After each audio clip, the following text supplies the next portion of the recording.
welcome along to another episode of Sweet Tea and Coffee. This is episode 77, Luca's number. Is it too soon for that? Oh, yeah, every day is too soon.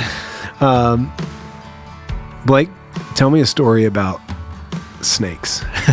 Because apparently pastor is Greek for animal catcher. Animal control is who we are. Because you mentioned a couple weeks ago about a bird that you got called on. Barehanded that thing. And it survived. Well, hey, let me tell you a story first before I tell you about the snake story. I think that's what needs to happen. I was dreaming the other night, and it was one of those weird dreams where I was here at the church. I guess I spend too much time here. I don't know. So I'm dreaming about it now. For sure. And there was a snake crawling up in my dream up the portico. And I was like, well, I guess I'm going to have to get that snake off of there and catch it. And so I got a stick and knocked it down, and it fell on the ground. But then it started chasing me. Yeah, but you didn't tell them what kind of snake it was. It makes it epic. It was a rattlesnake. Yeah, I mean, it was like coming after me. And it bit me, and then I woke up.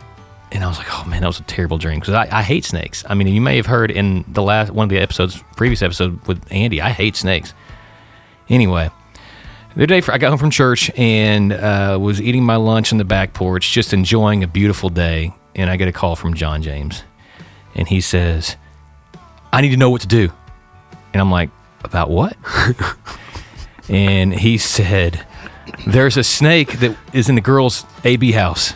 They opened the back door and let it in, and it went under the dishwasher. Yeah, so for those of you that don't know, AB stands for Armor Bear. It's our leadership development program, and they all live in a house together, and so that's the house he's talking about. Yeah, so I said, okay, well, let me take care of it. Somehow, Jason didn't answer the phone, Madison didn't answer the phone, I was the one that answered the phone, and so it was on me. And so I called my dad, who is a renowned snake catcher. He does this stuff for fun. You guys are very different in that regard. Yeah, he likes them, and he will not kill a snake. And so I said, hey, you still got the little snake catcher thing? You know, like the little claw that old people use to pick up stuff on the ground or whatever? He has one of those, except it's heavy-duty snake catching claw. Anyway, he's like, yeah, come get it. So by the time I get to his house to get this snake catcher thing, he already has a full-size trash can with a lid in this snake catcher, and he just jumps in the truck with me. And I'm like, oh, okay. We're going together to get this thing. I love this. We get the girls' AB house, and Brenna, one of our ABs, is there, and she's going to be a game warden. And I looked at her and I said, hey, you're going to do this kind of stuff. That's right. For a living. It's good training. Right? And she was like, well, I would have gotten it, but it's back behind the dishwasher, and I can't figure out how to get back there. And I was like, okay, well, I can help with that. So I had all my girls with me, too. They were excited about this snake for some reason. But anyway, we were all packed in the kitchen, and I pulled the dishwasher back, and then that snake just jetted out of there super fast. And my dad was like lightning. He had that little claw. He just boom, grabbed it right behind the neck. For those of you, I know that you're just listening to this. I so wish you could see the hand motions behind this story. Man, it was just pretty epic. Yeah, and so he got it, and immediately Brenna's like, I want to touch it and hold it. And so he was like, oh, okay, and hands it to Brenna, and we got a good picture of it, but meanwhile the snake was biting her hand. Luckily it wasn't a rattlesnake, wasn't a poisonous snake, but got put in the trash can and taken to our snake farm. If you ever want to go to the snake farm, I'll take you out there sometime. So here's the moral of the story. If you're having any problems with critters, Blake's cell phone number is 936 Hey, I'm just kidding. No, we've got an actual critter catcher here today, though. We do. That's a great segue. We have a professional critter catcher in the building. His name is Mike Smith, and he's episode 77. People don't let him in buildings often, but we did today. We did today. That's true. You weren't supposed to talk yet. Sorry. It's true. I have to talk when it's true. Okay, let's have this episode.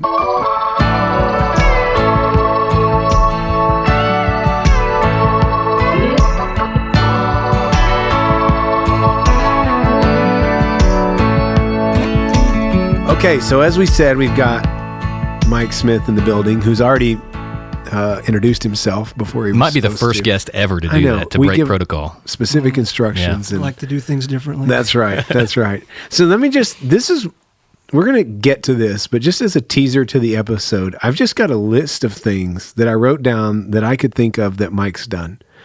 He's a YouTube sensation, influencer. I don't know how you would. He traps beavers and other critters, as we mentioned in the open.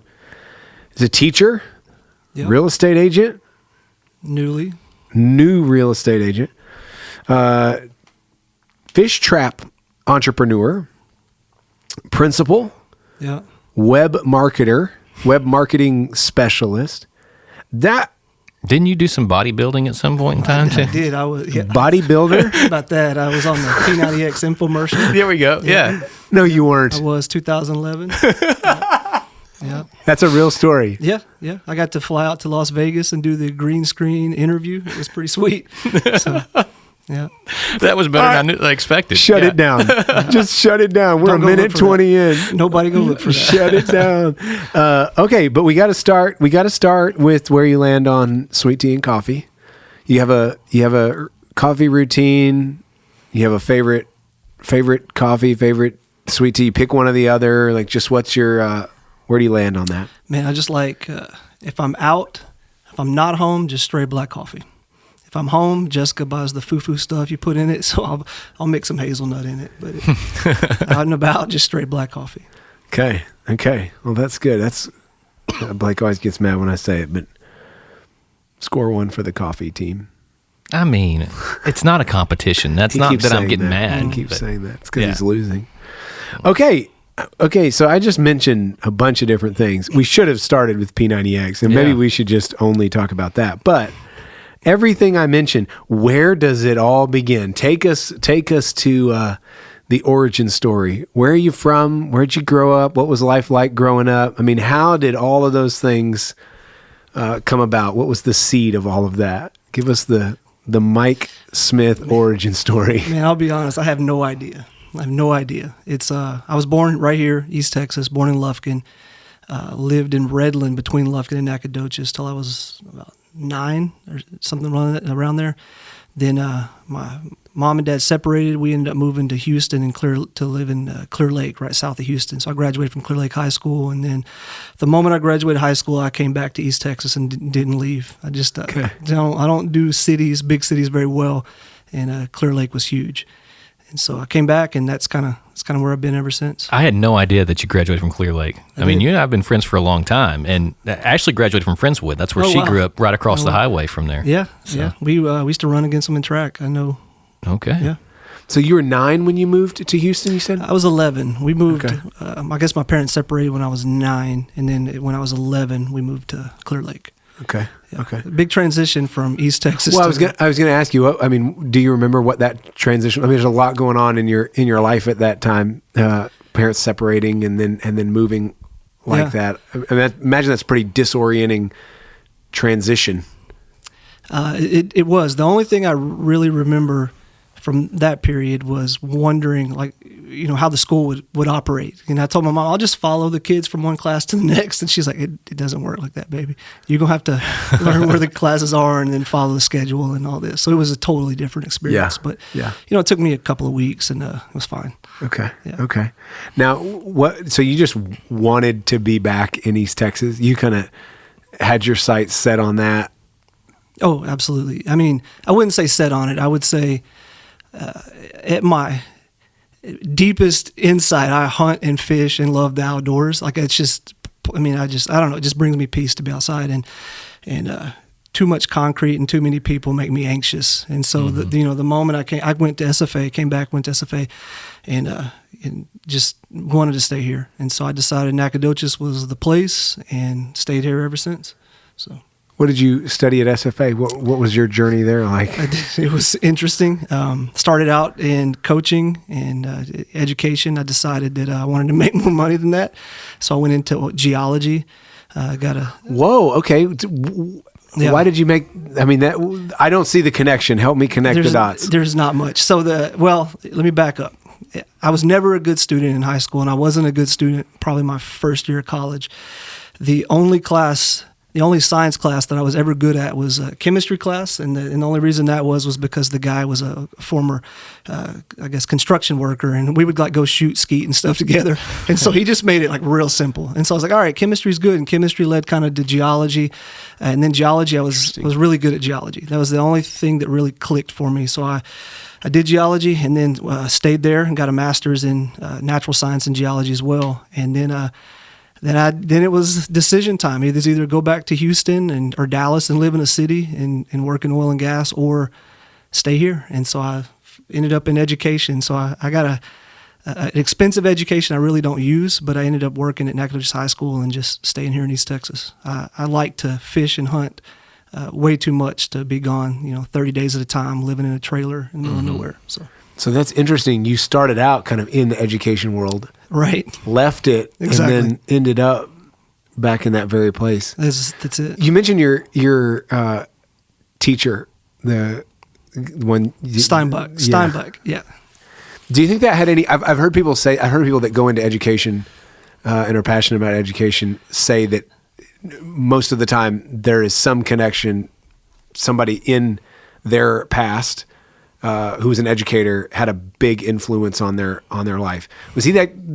Was that just a kind of a one-off? Like, just it was a good class, it was a fun class, so that's why you connect, or was that part of your trajectory into teaching? Was you were?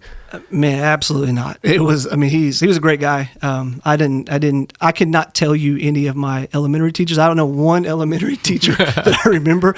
And her name was. I'm not going to say it, but anyway, I remember her because she tore my paper up, and, and so I'm just not. Just that in kid. case she's listening, Right. So, what was the draw to education? Man, I think, Or coaching? I mean, do you have a sports background that you wanted to? well, I did play sports in high school, but I never coached. And when I was, I guess I would say the Lord led me to education for my sake, for maturity, but also, I mean, I do believe that, especially the time I was teaching in person, I was able to impact a lot of students here locally. I think that was part of it, but I think a lot of it was for me, just individually and maturing. So I felt like the Lord just led me to Nacogdoches High School. I worked there 10 years. Wow. It was a great experience, and I felt that, it just kind of ran its course and transitioned to an online school we can talk about eventually. But no, there was no like aha moment. I just felt the Lord just kind of one step at a time. I'm not a real deep thinker, and so I just kind of let the Lord lead me where He thinks I should go. So. Yeah. Okay, so if we take your time at Nacogdoches, you're reflecting on that and saying, I was able to impact lives in that. Believe the Lord directed me. You're talking about the Lord in a way that would indicate that was some bearing. Your faith had some bearing at that point in your life on the decisions that you were making, and even the way that you saw your work. Where did faith really start to spring up for you? Was that something that was part of your childhood? Was your family pointing you in that direction? Where does that start to take root in your life? Yeah, that's a good question. So I don't have a crazy story behind any of it. Just from as long as I can remember, I just knew about the Lord and knew of Him. I would say that I was probably not, saved probably after college. Yeah, I would have told you I was saved before college, but yeah. Looking back at it and seeing the changes that have happened since, I would think I was likely not. I was not a good representation of Christ in college, for sure. So I would say, but I think it starts from the time I was very little. My great grandmother would drag me to church with her. She was Mormon. She did go to Mormon church, so I spent a lot of time going to a Mormon church when I was real little. And her husband was kind of like my father figure growing up. His name was Leon, and he was Catholic. So a Catholic and a Mormon were married, and I got to. Wow. They took care of me during the days when my parents were at work, but the thing I remember, when I called her Mama, I never remember her telling me about anything other than Christ. And so I don't want to say that she wasn't a devout Mormon. Truth is, I don't know, but I just know that she always told me about Jesus, and that's where it started for me. Okay, at an early age. Very young. Yeah, very young. With people that you're kind of referencing them as parental sort of heavy influences in your life. Yeah, absolutely. I mean, they took care of me when my parents were at work, and Leon was he had no interest. He's a World War II vet. He was just tough as nails. He passed away in 2008, and luckily my wife got to meet him and whatnot, so she can attest to it. But he was just a good, genuine guy that was just as tough as they come. That age, World War II folks they're just built different. Mm-hmm. Yeah. Just totally. And so even from a young age, he had no interest because of his experience. He had no interest in like firearms, guns, hunting, fishing at all. But he would make an effort to take me to do those things. Like he would take me to go hunt, take me to our family land, take me fishing. He didn't have a boat, but he would just, I don't know if he just felt sorry for me. I don't know what it was, but he was very proud of me for whatever reason. And he was really kind of an entrepreneur as well. Like he would haul dirt around East Texas, and he always had something he was doing, and whatever he did, like I was there. Like, I mean, to the point where, I remember vaguely being 6, 7 years old, and we were behind the Expo Center in Lufkin on the loop there, where they do the rodeos and whatnot.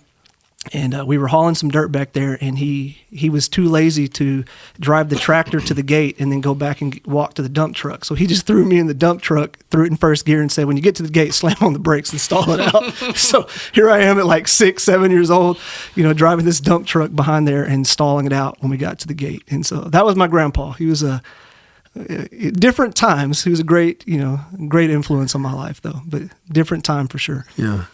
Where does the outdoors and hunting and fishing and where does that come from? I don't know. I can't pinpoint it. It's just one of those things. It's just in the blood. It is in the blood. Blake's got some of it in him too. About half of what I got. But. I don't even know if it's half, but when Mike and we were in the same new members class back whenever I first came. You and I Here, really? Yes, I did not know that. It was just us, you and Jessica and me and Ashley, and that was it. Wow. And they were the new members at the time. But we go way back, and the first time we really kind of connected though was on the way to the airport in the middle of the night, heading to Haiti. I remember. We made everybody hate us. Yep. We both figured out at that moment that we both love fishing, and so we just, it was like 3:00 in the morning, and we're just sitting there chatting. Yeah, I remember that we had a team that. Yeah, we left at a ridiculous time. Crazy hour. And we just sat there and chatted about fishing for 2.5 hours to get down to the airport in Houston, and we didn't realize it, but everybody was ticked off at us because everybody's trying to sleep on the bus, and here's Mike and I. We're just talking about different baits and lakes and all kinds of stuff. So, well, they got over it. It was fine. Yeah, who cares? Yeah, they're good. Not my problem. Yeah, but that's true. I remember that, and I remember when we got off of the thing, walking to the airport. They were like, "Man, y'all talked the whole time." I'm like, "We did." So that's good. So you don't know where that's just something that, as far back as you can remember, you've had a love for that, and it seems like your granddad you're saying he just kind of saw that in you, even though that wasn't necessarily his thing. He was willing to connect with you in that and put you in situations with things that you loved. Yeah, sure, for sure. And then, and my dad too, my real father, when we were young, I would go hunting, and from the time I was 6, again, I would not do this with my own children. And if my dad hears it, I'm sorry, but he would sit me on the deer stand to hunt alone with a rifle at 6 years old, and I was. Again, I'm not saying that was a good thing to do, but I was mature enough at that point to do it, and so he would make the effort to do those things with me as well. And then of course my stepdad is just he's fantastic. He continued that all through high school. We would fish. We'd go to Galveston Bay. We would fish everywhere, and so he just kind of continued that. And so really from the time I was very little until now, I've just always enjoyed doing those things. Yeah. So where does you mentioned, I would have said I was a Christian. I assume that's based on just the fact that you had some church experience. Yeah. You would have probably said you believe in God and believe that Jesus rose from the dead. You had maybe some belief, but not real relationship, not really had given your life, surrendered your life to the lordship of Jesus, and he wasn't in charge of your life. Where do you think that begins to shift and change? How did you become aware of maybe the shallowness or the lack thereof of your faith? That's a good question. I would say when I met my wife, I would say that was kind of the turning point. In college again, and if any of my college friends happen to hear this, I apologize. And I mean it, that I've misrepresented Christ to you, and that's something that's weighed on me a little bit. I know that I dropped the ball, and I guess meeting Jessica, I'd gone through a pretty hard time, tough breakup, and met her, and she's the first one I ever met at church, and so it was a very different experience, and she brought, I guess, a sense of belief and morals to the table that I just didn't have, and I just seeing her and how she interacted with her family, how she interacted with me and with others. I'd say we were both. I would say I was a Christian, but that was the turning point. I would say that was probably the maturing. Like, hey, I'm not doing this well. This is not what it's supposed to be. So, would you say it was a sense of challenge? Like her faith kind of challenged you to look into yourself and go, I'm not towing the line as a man of God. What was it that pushed you? Man, I don't know. Honestly, I don't know. I would say she just had different standards, and and I'm not saying that I changed just to be with my wife, but it was evident that just her, just seeing how she lived helped encourage me for sure. I don't know how much to get in on that, but it was that was a turning point. Yeah. So this was at what point in your college career? I had just graduated. Okay. So I guess actually I graduated graduate school, so it was probably 2006. Okay. Yeah. And while I was in college, man, I knew, like, I would go to church a little bit, and just did everything wrong, and I would have conviction. So I'm not saying, I don't know that I wasn't saved. Sure. But I was most definitely not being led by the Spirit. Yeah. Yeah. So take us from there. You graduate school. You guys continue to date and then get married, and then is that the point where you begin to teach at Nacogdoches? Was that your first job out of school? Yeah. So I met Jessica in 2006, and that could have been a factor of why I stayed. I hadn't really put that together, maybe, but that could have been. So anytime anybody says they make a career change and stay in a community, the first question I ask is, "What's her name?" Right. Well, I guess I had to put that together. Yeah. Sorry, Jess. But no, that was it. 2006, I took the job at Nacogdoches High School, and I wasn't certified. They needed. Literally, I think the Lord was lining all this up. It was the first time in my life where I can remember, like, crying out, like, for real direction. Like, before it was like, help me with this, just kind of minor little childish stuff. But this was the first time I was like, man, I really need some guidance. And the job I walked in, they hired me almost on the spot. It was one of those deals. They needed somebody, and I got an emergency certification. I think Miss White, she's the one who hired me. She got me into a field that helped me mature for sure. And so again, she hired me on the spot. I went and got my certification, and I ended up there for 10 years. What was it about those environments? You mentioned, looking back, that you felt like you had the opportunity to impact kids. What was it about that environment that enabled you to do so? Was it you kind of had to take that mentality into work every day? You had to decide, I'm gonna choose to go about my business in a way that values these kids and invests in their life, or is that more something that you know what I mean? And were you thinking about that in the moment, or was that something more as you've looked back, you've realized the impact that you can have? A little bit of both, honestly. There was a moment where I remember the kid's name, but anyway, so he didn't pass his state test, and it was one of those deals where he wasn't going to get to graduate on time. And I remember meeting the kid out of this, in the summer at the library, just not, I want to say it this way, not getting paid for it, just because I want to help the kid. And man, so I did that. The kid ended up passing it during the summer. They did a separate graduation for him, just held it for him, which was fantastic. And then this was years later. I mean, I don't know how long it was. I saw him coming out of a gas station, and the guy just came up and bear hugged me. It was one of those deals where, and I had to like remember his name. It was one of those deals when you teach, 20 kids a class and you got 7 classes a day, you start forgetting names, but you're good with faces, and that was the case. But the kid just bear hugged me, which that was one of those moments where you're like, okay, all right, I really made a difference in this kid's life. And I think too, it just for me.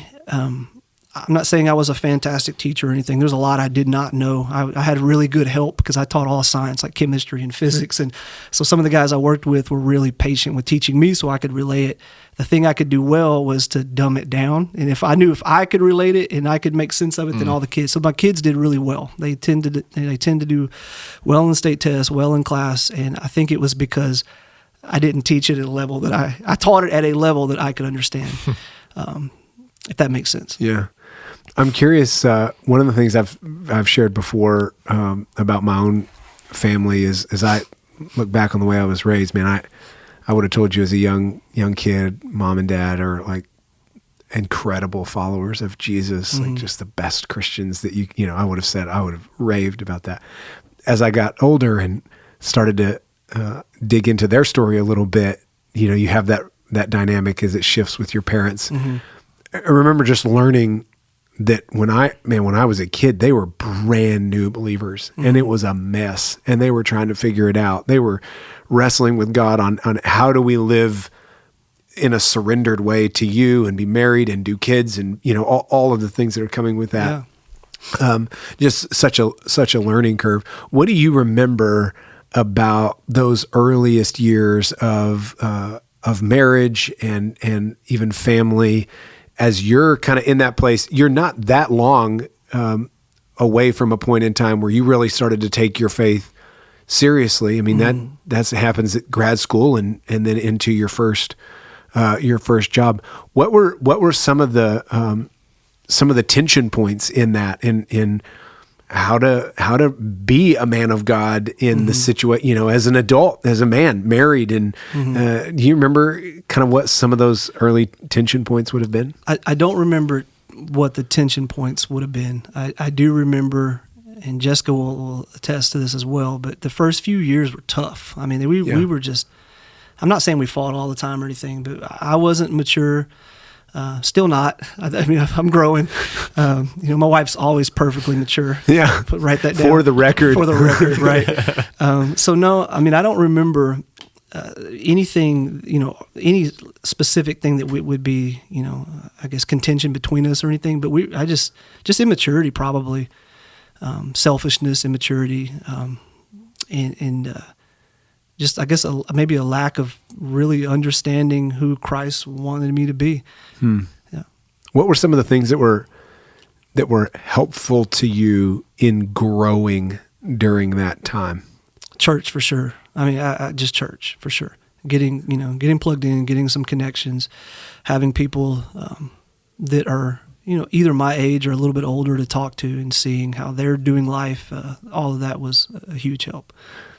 Now, when do you guys begin to connect with Fronia? Blake mentioned you being in his class, which would be around 2012. Is that right? Mm-hmm. So, what's your story in arriving to Fredonia Hill? Yeah, so we were going to another church pretty consistently, and my step uncle was the pastor there. It's kind of like, I won't say it was a cowboy church, but it was borderline. Yeah. And that church dissolved, and we visited one other church here in town.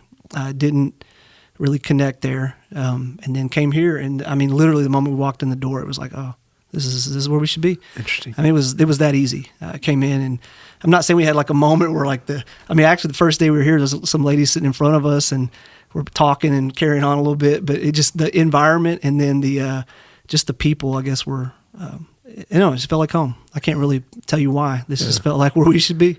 Yeah. So that's interesting.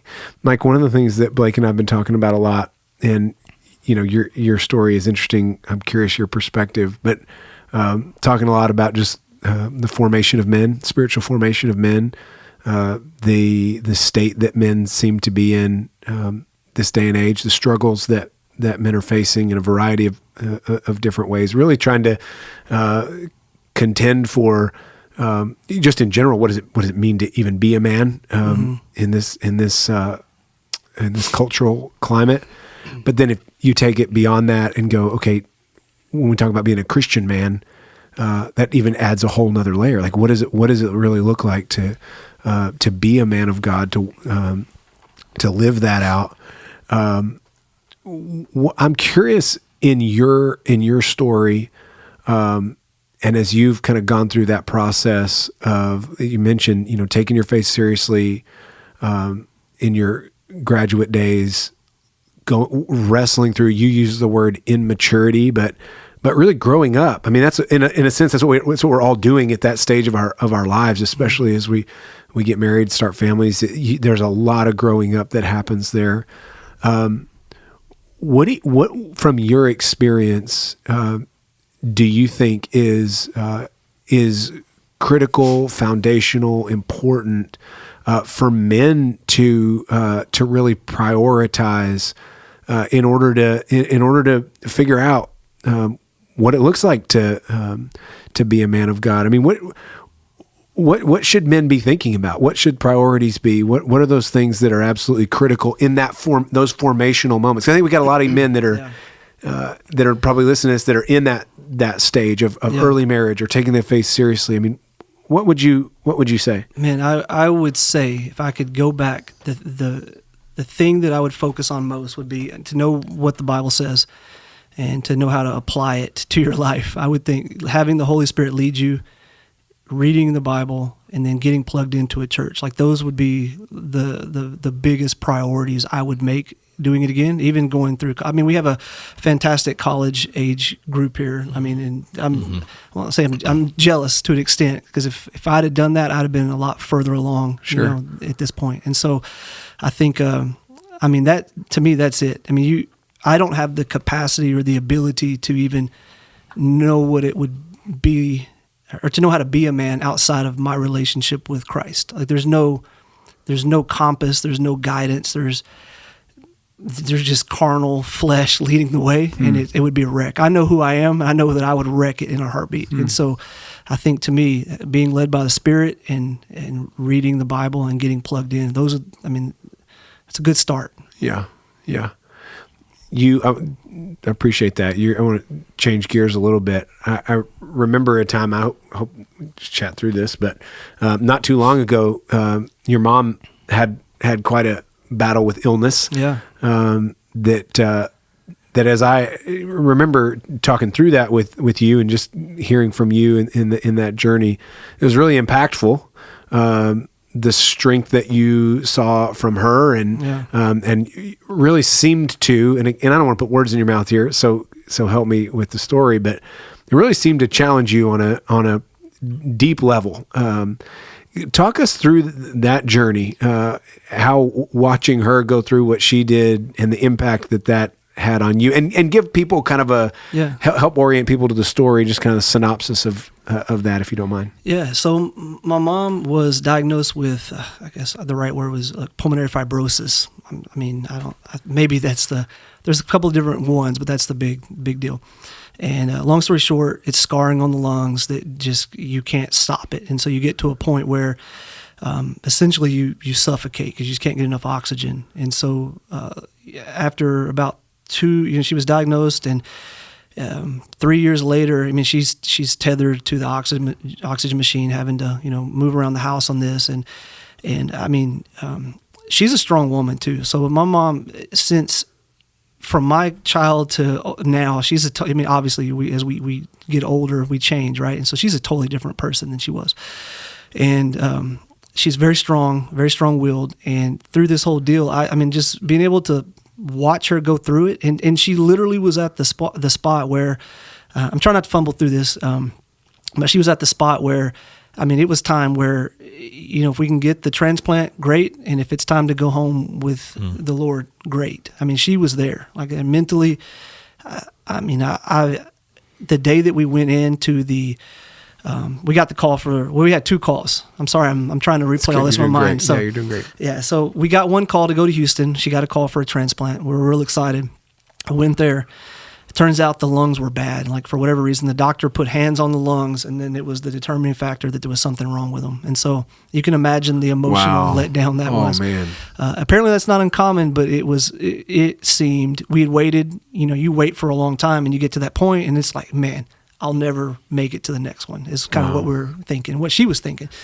Well, not long after that, I mean, again, I don't cry. I'm not a crier, but this chokes me up, and I'll tell you why. And it's not, I love my mom, and I'm so thankful she's still here. But I'll tell you the story, and I don't get choked up because of the fact that she had the transplant. I'll explain. So we got the second call, and we go, and she got the transplant, and it was just a tough ordeal. I mean, just she, these lungs were great. She's doing real well. She's got some challenges, as you likely know, when you get a transplant, you're on a ton of medication. And so that brings complications just because you're taking so much medicine. Yeah. But overall, she's just doing well. And I'm so thankful, especially Mother's Day coming up. I mean, I'm really thankful that we still have her. The thing that chokes me up the most, and when you are going through something like that, you're watching your parents suffer, and and you ask her how you doing, and her response is always like, "Hey, it is what it is." That's kind of what she says. It is what it is. She's tough. She's a lot tougher than I am, for sure. But when you're praying for someone, and you're praying and you're praying and praying, you get to the point where you're like, man, is God even listening? Like, is it just, maybe it's just not His will that this happened? After that second, after that first failed attempt on the transplant, you start wondering, okay, maybe this is it. Maybe it's not time. And then the morning that we got the call, I had gone outside, and I was standing there on my back porch for a moment. I was like, God, do you hear? I mean, are you hearing me pray? I'm not trying to choke up here. Okay. I was like, God, what do we? I know you tell us to cry out to you. I've been praying and all, and I'm like, why don't you hear us? Why don't you hear me? And I just kind of left it at that. And then that night, we got the call. So we're driving to Houston. Wow. Man, it was crazy. That's not the crazy part. And so the Lord is always, it's cool how when he tells you something, He makes it specific to you, and it's very personalized. So He's talking to you, right? So we're going to Houston, and my phone app goes off. I think it's like the Bible.com or the Bible app or something. I don't remember. And I couldn't read it because we're driving to Houston. I'm excited. It's go time, right? Mm-hmm. And the only thing I could see was, but He answered. It was a verse that said, like, but He answered. And I'm like, man, it floors me. And it's, wow. It chokes me up. And it's not necessarily because my mom got the opportunity. I'm extremely grateful for that. But it's that God would, in all His sovereignty, would take the time to let me know, like, hey, I heard you. So I don't know. It makes me emotional for whatever reason. Yeah. So give us a little time frame on that. That was how many years ago? About a year and a half ago. Yeah. A year and a half. Yeah. What's changed since? How have you noticed that experience with God impact you from that point on? Yeah. I mean, I would say that I pray differently, but I probably don't. I probably still whine about everything, probably. But I would say it's made me more aware. Like, when I pray, I know He hears. I mean, He hears me. And so, the answer might be no at some point, but I know He hears me. And I think that's been a huge comfort. I mean, He's done a number of things like that just throughout time where it's like, okay, there's no way to explain what just happened besides God sending me a personal message. So that's incredible. Yeah, it's pretty cool. Yeah. At the top of the show, I kind of mentioned all of the different things that you've done. Yeah.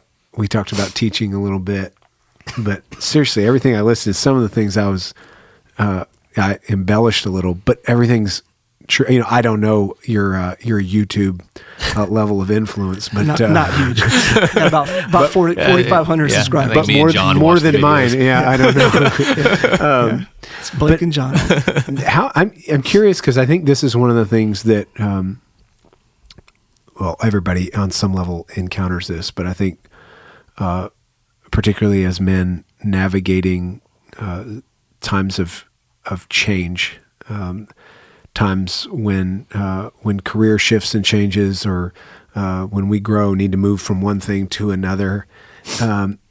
What have you found as you've navigated juggling some of these? I listed, you've done simultaneous to one another. I mean, I listed real estate and trap making and beavers. Those are all things that are happening right now. You know, how have you navigated change as you've grown in career and knowing those times when maybe change needed to come, trusting the Lord in it?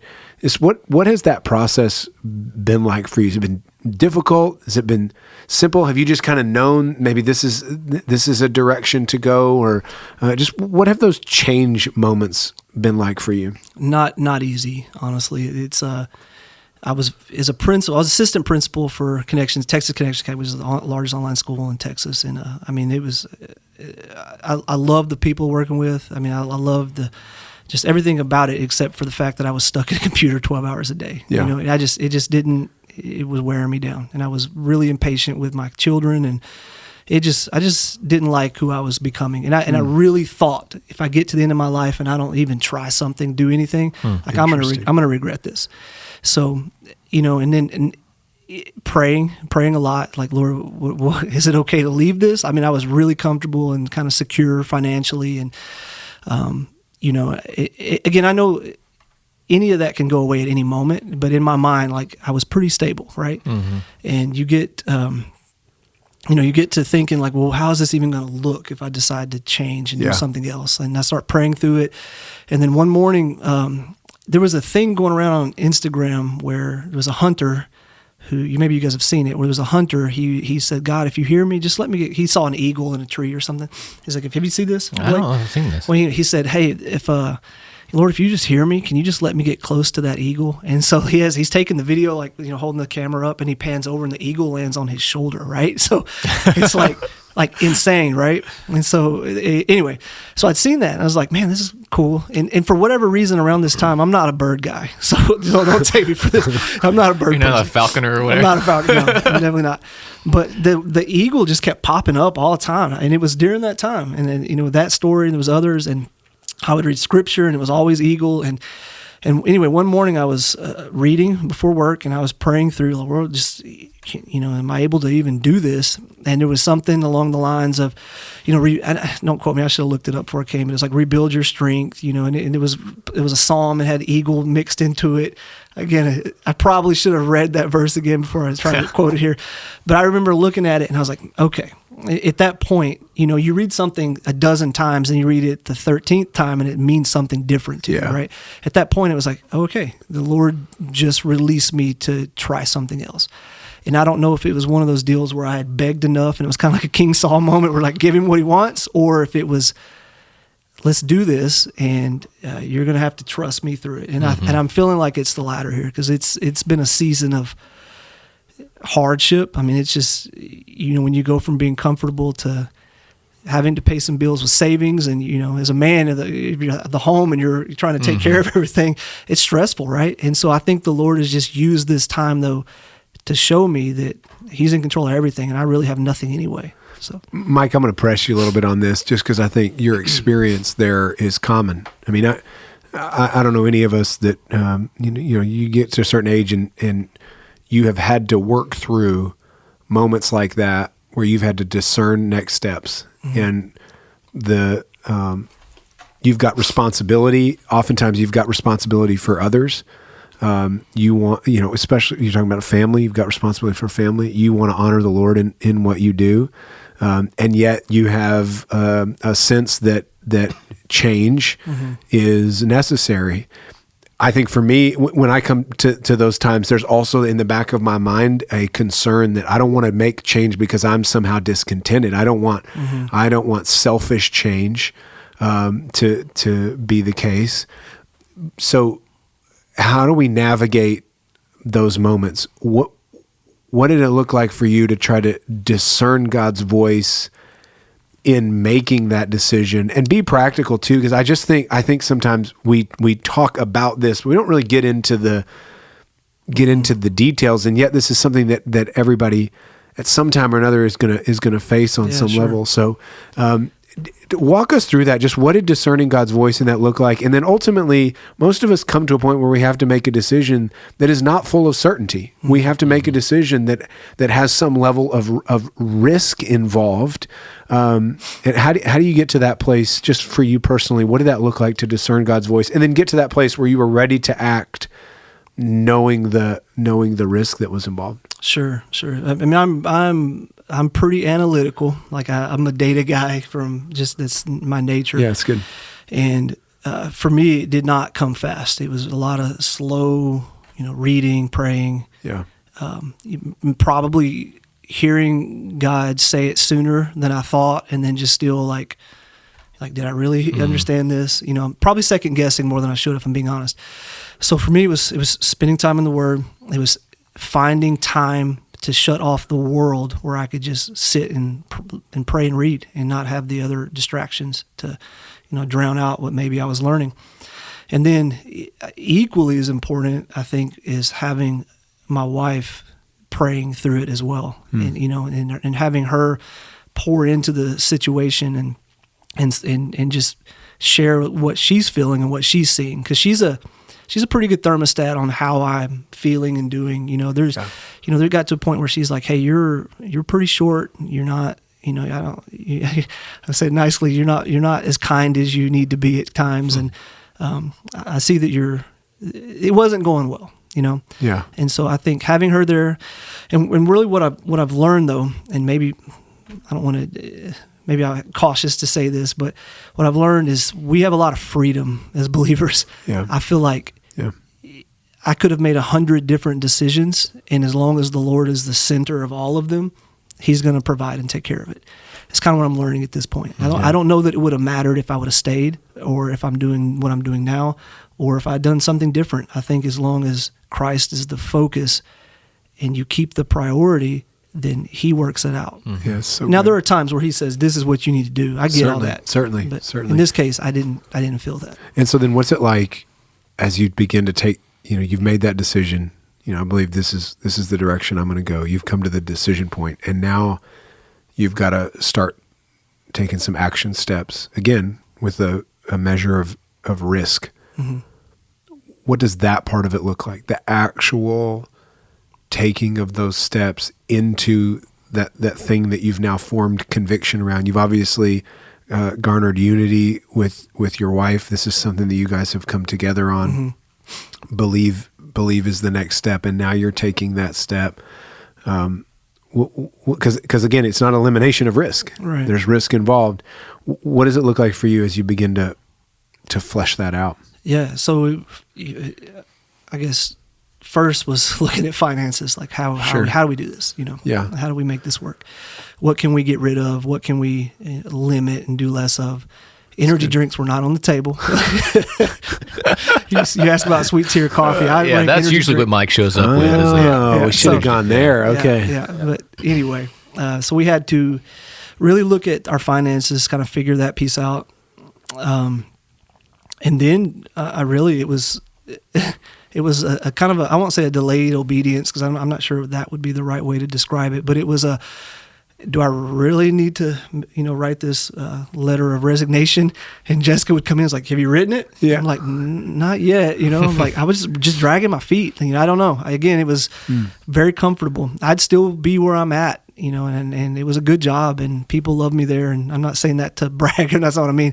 I had great coworkers, and again, very comfortable. But it was the first step was writing the resignation and turning it in. It was one of those deals. And once you do that, then you got to figure it out. The train's moving. That's it. It was just that first step. And then from there, you're going. You're moving quick. So tell us a little bit about what you're doing now. Give us just kind of what's the new adventure? Yeah, I'm the only person. I'm gonna say this because I believe this. I'm the only man in the United States who's made a living, put food on the table in the last year from beaver trapping, running, building fish traps, and doing digital marketing. And so I think you're on a short list, if not the only one. Those skills, man. Those skills, like a setup to a joke, honestly. Right. Yeah. I mean, really. Those trapper, a marketing expert, and right. Walk into. Right. Those skill sets don't go together for sure. But no. So I resigned. Real Texas Outdoors is the fish trap company. I've done that since 2007. I did that through everything. And I mean, that's just, at this point, it's kind of like my DNA. It's one of those deals where I want to keep it because when my kids get older, I'd like them to be able to work and do work in the shop instead of having to get a job at, a grocery store or something. Not that there's anything wrong with that, but that's kind of what I want for them. And so I've done that, and then I started the digital marketing. I resigned in February of 24, and then I started digital marketing. I learned real quick that you can make some bad decisions on which clients you take on, and so I won't say I got myself in a pickle, but long story short, a client broke agreement with me, and it was honestly nothing that I had really done wrong, and it hurt financially. And at that point I was like, man, I don't love this. The work is okay. I don't really love the work. I was pretty good at some parts of it, but it was one of those deals where I'm still sitting in a computer, still here at the same spot, just different work. And now the guys can fire me for no reason at all. And anyway, long story short on that deal, there was a guy who worked for him 6 years that wanted to come back. And of course, I'm the new guy. I get kind of the boot on this client deal, which I totally get. In hindsight, I had so many red flags looking at this, from looking back at it, that I never should have gotten involved with that company anyway. But anyway, so that was the turning point there. I started like, okay, Lord, here I am again. I've got, traps and I started doing heavy beaver trapping at that point. And I just love beaver trapping. I know it sounds pretty odd to say, but I love climbing the water, sticking my leg in a hole, seeing which way the hole goes, and putting a trap there. It's very odd, man. I get it. That's all it takes? That's all it takes. Climb in the water, find a hole, see which way it goes, stick a trap there? That's about 50% of it. So, but no, I just really like it. It is hard, grueling work, and I did it professionally I'm still doing it here and there, but I did it for over a year, and it was what I needed. I mean, just restoration. Like I'd leave there just smelling, stinking, just dying of a heat stroke. I've had a cramp in every body part on top of a beaver lodge. I'm like, somebody's gonna find me dead out here on this guy's property. And thank the Lord, I'd recover and could get back in the kayak and get away. But so it was just what I needed, man. It was one of those deals where it was good. And then through that, I started praying again, like what else? And I started seeing ads for Midwest Land Group, which is a real estate brokerage dealing with just land and, 90% land. And started praying and kind of investigating that opportunity. And so that's where I'm at now. So I'm getting to just be around the stuff I love. Like this morning, I'm out looking at property and walking around in the woods and doing it for real estate. So, So I think the Lord is, I would say, led me to this. I'd like to think He led me to this. It seems fulfilling so far, for sure. Yeah, that's cool. We like to close these with kind of a reflection on just something that has come up in the story, and often I'll put it to people like, okay, if you've got somebody in this situation that calls you, what's kind of your advice? I would be curious, just honing in again on that season of change and discerning the Lord's voice in that. You've got a young man that sits down with you and is grappling with their future. Just what does it look like to live in a way that's surrendered to the Lord, and also make, I want to make good decisions, want to lead my family well, and how do I stitch those together? What do I do? What are maybe one or two things that you're helping encourage that young man to prioritize and to do as he seeks to grow and mature as a man of God in that way? Yeah, sure. I alluded to it earlier. It's praying. It's spending time alone in the Word, and then having a sense of peace around the decision you make. I think that's, to me, that was the important thing. I couldn't have made any of the decisions I made without some sort of sense of peace behind it. I just wouldn't have done it. And so I think if you're really trying to make the right choice and you're trying to follow the Lord, He'll give you the peace around that decision. Yeah. I believe that anyway. Yeah. And peace doesn't include the elimination of risk, obviously. Oh, no. But how would you describe it? It's a sense that God is present in the direction. How would you describe the experience of that peace? I would say it's a sense of knowing that He's got you. He's going to take care of it. You may not know like how all the dots are going to connect. I still don't know how the dots are going to connect. I'm not going to lie and pretend like I got it together, because I certainly don't. But I think at this point, I've matured to the point where I feel like he's going to take care of us regardless. If I'm doing what I'm supposed to be doing, he's going to connect all the dots. I've just seen it so many times. There's so many stories, even from traps where I didn't know how I was going to go to Haiti. And I said, all right, Lord, I'll do it. And then the next day someone orders the exact amount of fish traps to pay for the trip. I mean, it's just stuff like that. Like I've seen it too many times where it would be, I still go down the road where I'm like, will he really do it? But then I'm like, okay, you're kind of being foolish because you've seen it done over and over and over. Yeah. So that's what I would say. Man, that's awesome. Hey, about 10 years ago, John Kennan convinced you and I to buy some kayaks and fish all the time. Yeah. And then he just like bailed. You remember when that happened? Yeah, I don't even know where that guy's at right now. Yeah, but that started one of the great rivalries between two guys here in this church, between Mike and John Kennan. And it'll go down in the history books. And anyway, I know John's an avid listener of this podcast, and so I just wanted to say, is there anything you want to say to him before we close out this episode? Just that I love him like a brother, and that he should not try to trip me in service. Okay. Yeah. All right. Well, sounds like a good place to shut it down. If you want to know what any of that means, you'll just have to talk to one of us. Also, every time he goes on stage, it's like, break a leg, John. He knows I'm halfway serious. Oh my gosh, I love it, Mike. Thank you so much for sitting down with us, for sharing your story. I hope that certainly is encouraging to you as you have listened, and we love to hear from you. We love to hear a couple different things. One, just any guests that you would recommend, any people whose stories you want to listen to, want to hear. We'd love to try to get them on our list of people to interview. And then two, just how these stories are impacting you. We're still kind of old-fashioned. We use email. Sounds for electronic mail for our younger listeners. But we would love for you to email us and let us know. I do think we have some social media that Blake can tell you about. Yeah, I'm sure you can drop us a DM in something. Oh, there we go. But seriously, we want to hear how it goes. And if you want to reach out by email, you can do that. stc@fredoniahill.org. And you had some flair in there. We got some good guests coming. We'll see you. Adios.